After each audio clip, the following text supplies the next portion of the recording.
Assalamualaikum warahmatullahi wabarakatuh.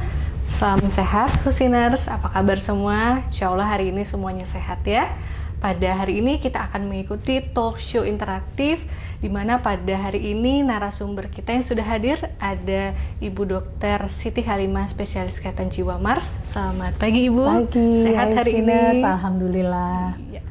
Oke, nah pada hari ini kita akan membahas nih mengenai screen addiction dan digital detox. Kita sering mendengar ini Husiners bahwa tentang istilah screen addiction. Sebetulnya apa sih screen addiction ini? Nah, kita tahu ya bahwa sekarang itu eranya digital, semuanya kita apa-apa itu dengan digital. Setiap hari kita pasti pegang handphone, mungkin laptop, gadget dan lain sebagainya. Nah, untuk itu pada hari ini kita akan sama-sama belajar dari narasumber kita bagaimana sih untuk menghadapi adanya screen addiction dan juga bagaimana untuk mencegahnya. Mungkin sebagai awal kita sudah tahu bahwa saat ini dari data yang kami dapatkan bahwa hampir 5,6 miliar manusia di dunia ini sudah menggunakan gadget dan juga hampir 5 miliarnya itu menggunakan media sosial, sehingga hal inilah yang menyebabkan terjadinya adanya screen addiction, dan untuk mengatasi itu kita perlu adanya suatu digital addiction. Baik, untuk mempersingkat waktu kita langsung masuk. Mungkin yang pertama kita perlu tahu apa itu screen addiction. Mungkin dokter bisa menjelaskan. Oke, ya terima kasih Dokter Zahra. Terima kasih. Nah, jadi screen addiction itu adalah suatu kondisi di mana seseorang ini mengalami ketergantungan pada penggunaan layar ya, screen, baik itu laptop ya, gadget yang lain seperti handphone ya. Nah, sehingga dia tidak bisa hidup tanpa layar tersebut gitu ya, tidak bisa hidup tanpa dia scrolling handphone, tanpa dia buka laptop, buka YouTube gitu ya. Tidak bisa hidup tuh artinya dia akan merasa gelisah kalau dia tidak menggunakan gadget. Mungkin seperti itu Dokter Sarah. Iya, betul sekali. Nah, jadi kalau kita udah tahu nih apa screen addiction, kemudian kita perlu tahu juga apa sih sebetulnya tanda-tanda yang menyebabkan ini, yang kita kenali nih, ini screen addiction atau bukan. Mungkin bagaimana? Oke, ya jadi gimana kita bisa mengenali ya bahwa kita itu sudah dalam fase adiksi atau masih pengguna yang normal begitu ya. Yang kalau sudah sampai ke fase adiksi atau ketergantungan, artinya ya ketergantungan itu kita nggak bisa nggak pakai gadget gitu ya. Itu yang pertama, kalau kita itu kehilangan minat pada aktivitas yang lain ya. Orang dengan screen addiction ini hanya ingin tetap berada di dekat ponsel, nggak ingin melakukan yang lain, sudah merasa asik aja dengan menggunakan itu. Bahkan pada saat dia berkomunikasi dengan orang lain misalnya ya, dia tetap curi-curi buka WA kah, buka TikTok ya, buka Instagram gitu. Dan dia terus-menerus tertarik pada perangkat digitalnya. Yang kedua adalah kurangnya kontrol atas penggunaan layar ya. Dia terus-menerus melakukan scrolling ya pada handphone tanpa bisa dicegah gitu. Seperti sesuatu yang terjadi otomatis gitu ya, setiap saat pengen megang HP, pengen scrolling, pengen lihat berita, pengen buka TikTok, YouTube gitu ya, nggak bisa mengendalikan ya. Yang ketiga adalah pikirannya itu selalu terpaku pada penggunaan gadget itu tadi ya. Misalnya lagi rapat tadi ya, diam-diam kalau dia nggak lagi bicara, dia scrolling begitu ya. Padahal harusnya dia mendengarkan materi rapat tersebut ya. Dia gelisah kalau nggak terkoneksi dengan internet. Misalnya sedang naik pesawat yang memang harus terputus internet, gelisah luar biasa. Begitu turun dari pesawat, nomor satu yang dicari adalah internet gitu ya. Seolah-olah sebentar naik pesawat itu seperti terputus dengan dunia yang memberi dia banyak kesenangan. Nah, itu tanda-tanda awal dari orang yang sudah teradiksi oleh layar. Mungkin seperti itu, Dok. Iya, kalau dari yang dokter sebutkan tadi kayaknya agak banyak nih yang mengalami gejala seperti ini ya. Terus kira-kira kalau memang penyebabnya apa ya, Dok? Orang bisa jadi adiksi sekali terhadap gadget atau layar ini. Iya, jadi kalau sudah masuk dalam kategori adiksi, memang sudah kita bisa mulai kategorikan dia masalah kesehatan jiwa ini ya. Seperti masalah kesehatan jiwa yang lain, faktor-faktornya sangat kompleks ya, interaksi antara faktor biologi, faktor sosial ya, faktor psikologi. Faktor biologi misalnya adanya kecenderungan dalam keluarga, mungkin orang tuanya juga kecenderungan seperti itu gitu ya, gadget ya. Faktor psikologi misalnya adanya kondisi kesehatan mental ya, kemudian ciri kepribadian tertentu. Biasanya orang-orang yang introvert, yang misalnya kurang nyaman kalau dia berinteraksi secara langsung. Jadi dia lebih seneng kalau berinteraksinya lewat gadget, tidak terlihat begitu ya. kemudian rasa percaya dirinya rendah gitu ya, sehingga menggunakan gadget ini sebagai cara untuk menutupi emosi-emosi negatif tadi, dan dia merasa tetap terhubung dengan orang lain. Kalau terhubung secara langsung dia malu atau apa. Nah, kalau lewat gadget biasanya dia lebih ekspresif gitu ya.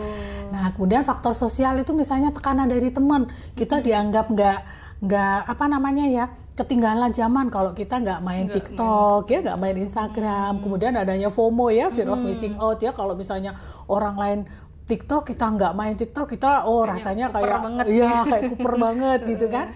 Kemudian dinamika keluarga, misalnya di keluarga itu komunikasi langsungnya itu kurang bagus, misalnya ya orang tuanya sering bertengkar atau malah justru jarang berkomunikasi, jarang ngajak dia ngobrol. Nah, sehingga dia lebih nyaman mencari teman ngobrol di media sosial. Kadang-kadang dia curhat-curhat macam-macam gitu ya di media sosial ya. Kemudian juga faktor lingkungan, misalnya ya ketersediaan gadget ya dan internet ya. Sekarang internet sangat mudah didapatkan di mana-mana, sangat murah ya.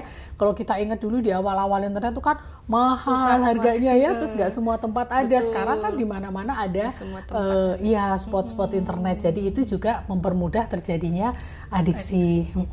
Dan dia jadi kayak punya dunia sendiri ya dok, ya orang yang sudah mengalami adiksi ini. Nah, kira-kira kalau untuk kondisi seperti ini dampaknya apa itu dok? Apakah punya dampak khusus secara kesehatan mentalnya atau secara fisiknya, atau bagaimana dampaknya kira-kira dok? Kalau dampak fisiknya banyak ya, saya tidak menguasai. Ke dokter Zahra, dokter mata, dampak terhadap mata pasti ada ya, dampak terhadap badan kita ya, posisi tubuh misalnya ya, nyeri atau segala macam.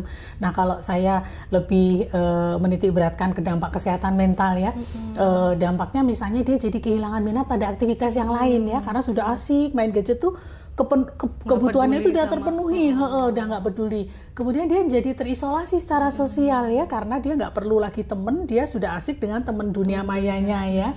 Jadi terganggu keterampilan sosialnya, social skillnya jadi turun, dia jadi nggak terbiasa bagaimana sih cara menyapa, cara berkomunikasi ya, karena dia terbiasa komunikasi dengan gadget ya. Terus ada namanya gejala withdrawal atau putus zat ya, seperti kalau kita memakai narkoba kemudian putus, itu jadi kayak sakau ya. Kalau sehari aja kayak tadi saya sampaikan, misalnya naik pesawat atau naik kapal yang tidak bisa pakai internet tuh rasanya kayak sakau gitu. Aduh, kapan sampai, bukan ingin segera ketemu keluarga misalnya ya, tapi ingin segera buka handphone ya, gitu, jadi sakau ya. Kemudian perilaku berbohong, misalnya gini, anak ini bilang sama orang tuanya lagi belajar, oh iya mah aku lagi belajar, padahal ternyata dia buka internet ya kan, dia lagi main TikTok, dia lagi nonton YouTube, ya, jadi berbohong dia kan, karena nggak kelihatan belajarnya pakai laptop kok, padahal di laptop isinya internet juga, internet juga ya. Betul. Kemudian meningkatnya risiko depresi dan kecemasan ya, atau ansietas. Nah, ini terjadi karena itu tadi, hal-hal yang dia lihat orang-orang yang berinteraksi di dunia maya itu berbeda dengan yang dia alami begitu ya. Misalnya melihat teman-teman ini, kok anak ini masih muda udah sukses misalnya, nah jadi membuat dia jadi depresi ya. Kemudian gangguan tidur, karena biasanya saking asiknya menggunakan gadget, jadi walaupun sudah ngantuk dipaksa tetap pakai ya kan. Betul. Nah, akibatnya pola tidurnya jadi terganggu ya. Kemudian perkembangan kognitif dan prestasi akademik pasti, karena pikirannya terus-menerus berfokus pada pemakaian gadget, jadi lupa belajar ya, jadi tidak melakukan aktivitas kerja maupun aktivitas sekolah dengan baik, jadi pasti akan terganggu. Iya, ternyata banyak banget nih dampaknya ya, pengaruh, dimana memang era globalisasi kita sekarang, era digital yang tidak bisa serta-merta kita harus jauhi, tetapi yang mungkin kita perlu sikapin. Nah, setelah kita tahu tadi dampaknya ternyata banyak sekali, udah sampai ketergantungan dan lain-lain. Nah, yang paling penting kita harus tahu juga nih, bagaimana sih sebetulnya untuk mencegahnya dari kondisi seperti ini, bagaimana dok kira-kira dok? Ya, jadi mencegahnya tentu kita berusaha menggunakan gadget ini dengan bijak ya. Tadi dokter Zahra udah cerita bahwa penggunaan gadget dan internet ini sangat penting ya di masa sekarang. Kita mencari informasi apapun bisa cepat gitu ya. Kita ingin bekerja juga bisa lebih cepat begitu ya. Nah, tapi kita harus mengelola ini dengan seimbang gitu ya. Jadi gunakan seperlunya, tetap harus ada waktu untuk melakukan kegiatan-kegiatan rutin. Misalnya ibadah ibadah. Nah biasanya anak-anak ini kalau sudah main gadget, ada azan juga, nanti nah gitu ya, udah terjadwal nanti. Nah itu jangan langsung begitu azan taruh, sholat dulu gitu ya. Jadi tetap harus ada batasan. Kemudian bersosialisasi juga begitu. Kalau waktunya ketemu sama teman, sosialisasi, taruh dulu gitu ya. Mungkin kita sering lihat atau dengar atau kita alami kalau kita di rumah ada ayahnya, ibunya, anaknya di meja makan semuanya pegang handphone ya. Duduknya deketan tapi hatinya jauh ya. Nah, itu berarti mesti dibuat aturan bahwa pada saat di meja makan taruh semua handphone 1 jam aja untuk makan ya kan. Untuk setelah makan mungkin bisa komunikasi sebentar. Nah, itu harus dibuat aturan yang jelas ya. Kemudian kapan kita harus mengerjakan pekerjaan rumah, pekerjaan sekolah ya, itu harus betul-betul disediakan waktu. Oke, kita bisa janjian sama anak 2 jam aja nak belajar, taruh handphonenya. Nah, itu mesti harus benar-benar ini ya. Nah, ada salah satu metode yang bisa digunakan, kita istilahkan dengan namanya digital detox ya. Nah, tadi ada digital detox. Mungkin kata-kata detox itu hal-hal yang mungkin orang bisa, oh ini berarti ada sesuatu yang misalnya nih untuk detox tubuh, misalnya detox penyakit atau apa. Ini ternyata ada digital detox nih.